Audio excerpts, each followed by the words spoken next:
Recently পরিচালক অরিন্দম শীল কোথাও একটা মন্তব্য করলেন যে যারা জাস্টিস চেয়ে পথে নেমেছিলেন তারা অনেকেই আনডিউ অ্যাডভান্টেজ নিয়েছেন, টাকা পয়সা মোবাইল অনেক কিছু।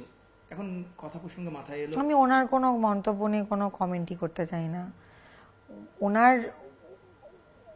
ওনারও বলতে চাই না অ্যাকচুয়ালি। অরিন্দম শীলের ব্যাপারে এতজন মহিলা এগিয়ে এসছে, তারা কোনো না কোনো সময় they have been violated, they have been molested, they have বিন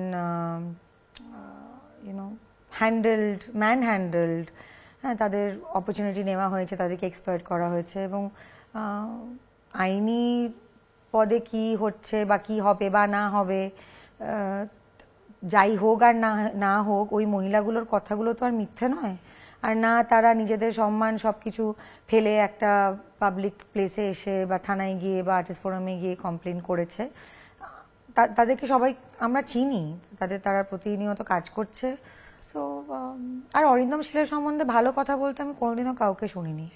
মানে ইন্ডাস্ট্রির হয়তো অনেকেই আছে যারা ওর সামনে হয়তো ভালোভাবে কথা বলে, কিন্তু ওর পেছন ঘুরলেই ওকে গালাগাল দেয়। আমি কোনোদিনও শুনিনি অরিন্দম শীলের ব্যাপারে কেউ কোনো সময় ভালো কথা বলছে। এবং এরকম অনেক অনেক ইনস্টেন্স আছে যেখানে লোকে কাজ করিয়ে পয়সা দেয়নি। তো এরকম একটা মানুষকে নিয়ে সে কি মন্তব্য করছে না করছে, আমার মনে হয় না আমার বা কারোরই সেটা গ্রাহ্য করার প্রয়োজন আছে। উনি কার থেকে কি ফায়দা লুটেছেন সেটা ওনার হিসেব করা উচিত, তারপরে ডাক্তারি মুভমেন্টে কি কি করেছে সেটা ভাবা যাবে। মানুষের তো অন্তত সেই সৎ সাহসটা ছিল, সেই ধৈর্য ছিল যে তারা এসে দিনের পর দিন রাতের পর রাস্তায় বসে থেকেছে। এইসব নিয়ে আর যেই কথা বলুক না কেন, প্লিজ অরিন্দম শীলের কথা বলা উচিত না, প্লিজ। মানে absolutely he is a disgrace. So